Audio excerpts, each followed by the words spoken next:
ગુજરાતથી ગેરકાયદેસર રીતે વિદેશ મોકલાતી નશાકારક દવાના રેકેટમાં વધુ બેની ધરપકડ. ગુજરાત એટીએસે એટોમિડેટ નામની નશાકારક દવાને ગેરકાયદેસર રીતે એર કાર્ગો મારફતે થાઇલેન્ડ અને મલેશિયા મોકલતા ભૌતિક પદ્મણી અને ચેતન વાવડિયાને એટીએસે દબોચી લીધા છે. એટીએસ દ્વારા અગાઉ સુરતથી નિકુંજ ગઢિયાની ધરપકડ કરવામાં આવી હતી, જેણે 28 ફેબ્રુઆરીએ નશાકારક દવાઓનો જથ્થો વિદેશ મોકલવાનો પ્રયાસ કર્યો હતો.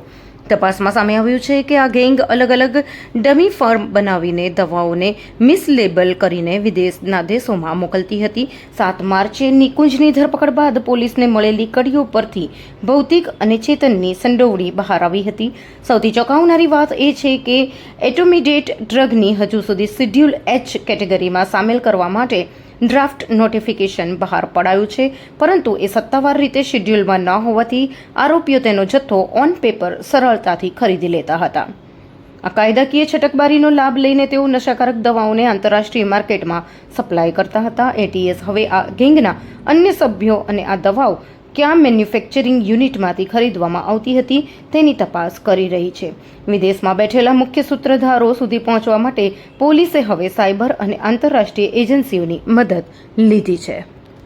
एनालिसिक ड्रग जिसका नाम एटोमिडेट है, जिसको मिसलेबलिंग करके साउथ ईस्ट एशियन कंट्रीज को इंटरनेशनल मार्केट में जहां पर वो नार्कोटिक ड्रग कहा जाता है वहां पर मिसयूज करने के लिए भेजा जाता था. इसके कारण जो 7 मार्च को हमने एक केस दाखिल किया इस मॉड्यूल को बस्ट करने के लिए, जिसमें फर्स्ट हमने निकुंज करके एक आदमी को अरेस्ट किया गया था, तो 7 को किया था. उसके बाद तपास आगे गई. जो हमारा पुलिस सब इंस्पेक्टर SR चार्टा ने इस मॉड्यूल में 2 और को पकड़ा था, जिसका नाम है चेतन और भौतिक, जो भी अलग अलग फर्म के अंदर मिसलेबलिंग करके एटोमिडेट एनालिसिक ड्रग को इंटरनेशनल मार्केट्स में मिसयूज करने के लिए भेजा गया था. इसी केस के दौरान पिछले 2 दिन में हमारे तपास में ये भी पता चला कि जो फर्स्ट एक्यूज जो हम 7 मार्च को अरेस्ट किया था निकुंज, उन्होंने 28 फरवरी को कुछ पार्सल्स मलेशिया को भेजने के लिए कोशिश किया था मिसलेबलिंग के दौरान. जो हमारे पुलिस इंस्पेक्टर VN बरवाड़ साहब अभी मुंबई जाके उसको तपास किया था, जिसके अंदर हमको अराउंड 6 पैकेट्स कुल मिला के 22 किलोग्राम्स ऑफ एटोमिडेट हमने सीज किया था. સાહેબ, પકડાયેલા આરોપીનું નિકુંજ સાથે શું કનેક્શન હતું, ક્યાંથી ધરપકડ કરવામાં આવી? इन दोनों को सूरत से ही अरेस्ट किया था. इन तीनों इंडिविजुअली ट्रेडर्स है. ये बेसिकली जैसे मैंने बताया था कि कार्टेल जो साउथ ईस्ट एशियन नेशन से कर रहे थे, ये लोग जो भी ट्रेडर्स इंडिया में इस एरिया में जो काम कर रहे थे उनको अलग इंडिया मार्ट के थ्रू या फिर व्हाट्सएप के थ्रू कांटेक्ट करके मिसलेबलिंग इनसे करवा के फिर इनसे ये एटोमिडेट लेने की कोशिश कर रहे थे. इंडिविजुअली ये तीनों सेम मॉड्यूल के साथ काम कर रहे हैं. સર, આ દવાઓ છે તેનો ઉપયોગ શું થતો છે ને આજે આરોપી છે કયા ઉપયોગ માટે મોકલતા, શા માટે આ દવા મહત્વની છે, શું બજાર मूल्य હોય છે? जैसे साउथ ईस्ट एशियन कंट्रीज जो स्पेसिफिकली इसका जो मिसयूज जो हो रहा है साउथ ईस्ट एशियन कंट्रीज में हो रहा है, जैसे मलेशिया, थाईलैंड, ताइवान, सिंगापुर, जो बहुत स्मॉल क्वांटिटी में ये थोड़ा साइकोट्रोपिक सब्सटेंस है. बेसिकली आपको ब्रेन को नम कर देता है, gives you a feeling of high. 5-10 minute के लिए देता है, पर ज्यादा माध्यम में अगर जब भी कंज्यूम होता है तो बेसिकली ये सीजर्स देता है. सीजर्स देके आदमी मर जाने का भी इसका बहुत सिचुएशन अराइज होता है. तो इसका मिसयूज बहुत ज्यादा हो रहा है इस नेशंस में. तो इस कारण south east Asian countries recent past में इसको नार्कोटिक्स ड्रग्स में ही इसको शामिल किया, पॉइजनस एक्ट में भी इसको शामिल किया, और इसको बेसिकली स्पेस ऑयल भी कहा जाता है. बेसिकली उड़ने का फीलिंग ये देता है.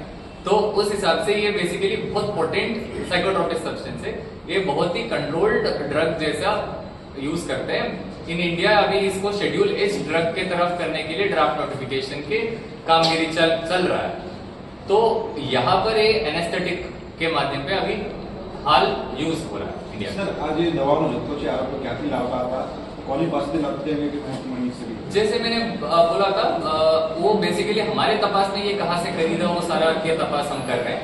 बट जैसे मैंने बोला अभी इंडिया में इसको एज एन एनेस्थेटिक यूज करते हैं, तो इसका API एज ए ट्रेडर ये ऑन पेपर शायद खरीद ही रहा है. तो कहाँ से खरीदा, ऑन पेपर खरीदा कि नहीं खरीदे, सारा इन्वेस्टिगेशन में पता चलेगा. बट यहाँ क्योंकि ये अभी तक NDPS के अंदर नहीं आया, तो इसका अवेलेबिलिटी और इसका विजिबिलिटी इतना रेस्ट्रिक्टेड नहीं है. तो पुलिस से बचने कितना की सीज हुआ है? टोटल कितना सीज हुआ है? कितना KG? 22 kgs of automated which is mislabelled, ये अभी सीज किया है। तो पुलिस से बचने के लिए क्या ध्यान रख रहे थे वो लोग, किस तरह बच रहे थे? जैसे आपको बताया था, वो कभी बता ही नहीं रहे थे कि एटोमेटेड है, वो लिख के बेचते थे एलोवेरा। तो जनरली कभी किसी का ध्यान नहीं आता है कि एलोवेरा, जिसका ऑलरेडी प्राइस भी अराउंड 500-700 रुपीज पर केजी होता है एलोवेरा, जबकि इसका वैल्यू अराउंड 4,000 to $5,000 पर केजी में चलता है। तो उस हिसाब से इन्होंने जो भी बेचा है मिसलेबलिंग करके बेचा है, तो किसी का ध्यान ना जाए।